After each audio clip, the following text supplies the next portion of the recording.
Hello friends, welcome to success Mantra. आज के इस वीडियो में हम TGT PGT special daily top 10 का इंग्लिश लिटरेचर का पार्ट 5 डिस्कस करेंगे, जिसमें पहले की ही तरह 10 क्वेश्चंस होंगे और इसमें आप लोग आंसर्स देखिएगा और अपनी प्रिपरेशन भी आप लोग कर रहे होंगे तो आपको इसके आंसर भी बनेंगे। तो फ्रेंड्स, वीडियो शुरू करने से पहले प्लीज़ वीडियो को लाइक एंड शेयर ज़रूर कर दें और नए हैं चैनल पर तो सब्सक्राइब कर दीजिएगा। चलिए हम लोग स्टार्ट करते हैं। देखिए, जो पहला क्वेश्चन है वो है the French revolution had a significant impact on. तो आपको इसका आंसर बताना है कि जो फ्रेंच रेवोल्यूशन है उसका क्या प्रभाव पड़ा, किस पर प्रभाव पड़ा। तो देखिए, इसका जो आंसर होगा वो होगा रोमांटिक लिटरेचर।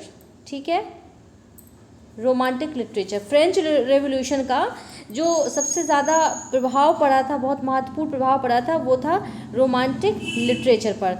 और देखिए, ये फ्रेंच रेवोल्यूशन एक फ्रांस में एक बहुत बड़ा परिवर्तन था, बहुत बड़ा रेवोल्यूशन था। किसको लेकर के? एक सोशल एंड पॉलिटिकल लेकर के बहुत बड़ा परिवर्तन हुआ था। ठीक है, चलिए अगला क्वेश्चन है the major contribution of the restoration period is in the field of. तो इसका जो सही आंसर होगा वो होगा कि बहुत बड़ा कंट्रीब्यूशन रेस्टोरेशन पीरियड का क्या था, किस फील्ड में था। तो जो इसका आंसर होगा वो होगा ऑप्शन बी, पोएट्री। देखिए, जो जॉन मिल्टन है उनकी पैराडाइज लॉस्ट एक बहुत मेजर और बहुत ही फेमस वर्क है। जॉन मिल्टन का पैराडाइज लॉस्ट वो इसी पीरियड का था। और इसके अलावा भी जो और बहुत बड़े बड़े मेजर पोइट्स थे, जैसे कि शैमुअल और जॉन ड्राइडन है, अलेक्जेंडर पोप है, उन्होंने भी बहुत सारी पोइट्रीज़ लिखी हैं इस पीरियड में। तो पोइट्री जो है वो इस पीरियड का, रेस्टोरेशन पीरियड का एक बहुत बड़ा मेजर कंट्रीब्यूशन था। अगला है Who of the following is known for aphoristic prose style। इनमें से कौन एफोरिस्टिक प्रोज स्टाइल के लिए फेमस है? देखिए, जो एफोरिस्टिक प्रोज स्टाइल होता है वो ये होता है कि जैसे एक सूक्ति के रूप में, सूक्ति के रूप में जो लिखा जाता है, पंक्तियाँ जो सूक्ति के रूप में लिखी जाती हैं उसको बोलते हैं एफोरिस्टिक। तो इसके लिए जो सही आंसर होगा वो है Francis Bacon, option B Francis bacon.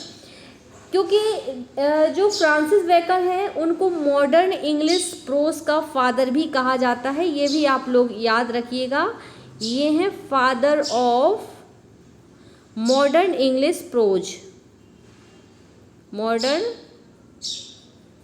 English pros.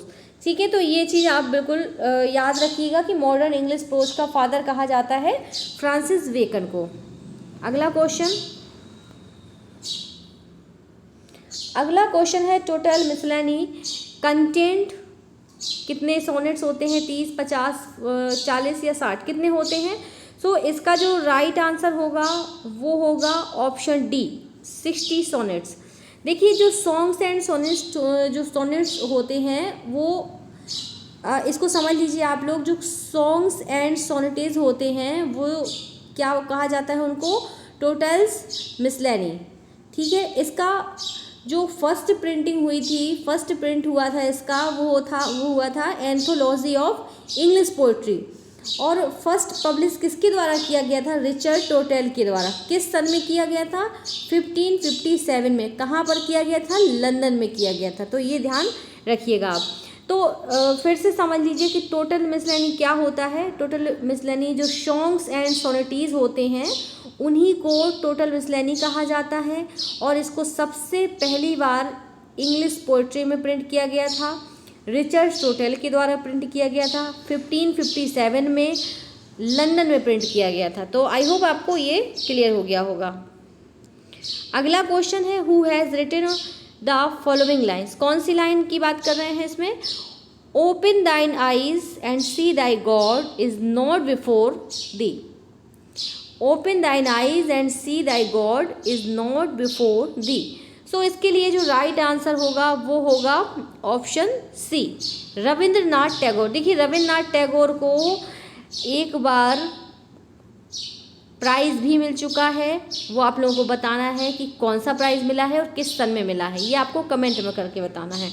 ठीक है, तो मैं आपको बता रही हूँ कि गीतांजलि के लिए उनको जो गीतांजलि है उसमें जो पोयम है उनकी सिलेक्टेड लाइंस, ठीक है, song offerings by Rabindranath Tagore, उन्हीं की कुछ लाइनें हैं। क्या हैं? Open thine eyes and see thy God is not before thee. ये लाइनें गीतांजलि से ली गई हैं। तो आपको बताना है कि उन्हें नोबेल पुरस्कार कब मिला था, किस सन में मिला था और किसके लिए मिला था। अगला है W.H. Auden belongs to the, W.H. Auden किस सेंचुरी से बिलोंग करते हैं? तो इसका जो सही आंसर होगा वो होगा 20वीं सेंचुरी, क्योंकि जो W.H. ऑर्डन है उनका बर्थ हुआ था 21 फरवरी 1907 और उनकी मृत्यु हुई थी 29 सितंबर 1973। ठीक है, वो एक एंग्लो अमेरिकन पोएट थे। वो लव पोएम्स के लिए बहुत जाने जाते हैं, जैसे उनकी एक फेमस पोएम है फ्यूनरल ब्लूज। ठीक है,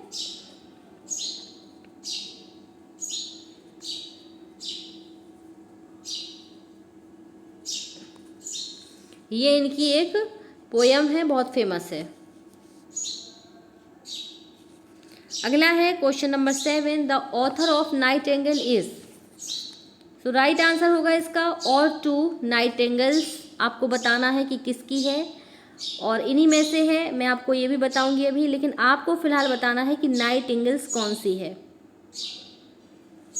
तो इसका जो आंसर होगा वो होगा ऑप्शन सी, रॉबर्ट ब्रिट्स की। जो नाइटिंगेल्स है वो रॉबर्ट ब्रिट्स की है और जो ऑड टू नाइटिंगेल्स है वो है जॉन कीट्स की। ऑड टू नाइटिंगेल्स, ये ऑड टू नाइटिंगेल्स है जॉन कीट्स की, लेकिन ये केवल नाइटिंगेल की बात जो है ये है रॉबर्ट ब्रिट्स की। अगला क्वेश्चन है, death of a salesman is written by. Right answer होगा option B, Arthur Miller. Right answer होगा इसका ऑर्थर मिलर।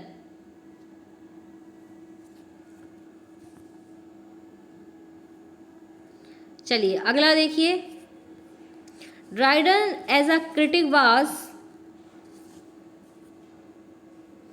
सो इसका राइट आंसर होगा option B, an opponent of the critical theories of Aristotle. अगला question, Robert Browning's poetry is. तो सही answer होगा इसका, वो होगा ऑप्टिमिस्टिक। देखिए जो रॉबर्ट ब्राउनिंग की पोएट्रीज थी वो सभी ऑप्टिमिस्टिक थी। उनका जो स्टाइल होता था, राइटिंग स्टाइल होता था, वो सारा ऑप्टिमिस्टिक हुआ करता था। ठीक है, तो ये आपके क्वेश्चन 10 कंप्लीट हुए हैं। और वीडियो को लाइक ज़रूर कर दिया करें प्लीज़, एंड शेयर भी कर दिया करें। लाइक एंड शेयर ज़रूर कीजिएगा। चैनल को सब्सक्राइब करके बेल आइकन भी प्रेस करें, जिससे सभी वीडियोस की नोटिफिकेशन आपके पास तक पहुंचती रहे और आप प्रिपरेशन के लिए एकदम अपडेट रहें।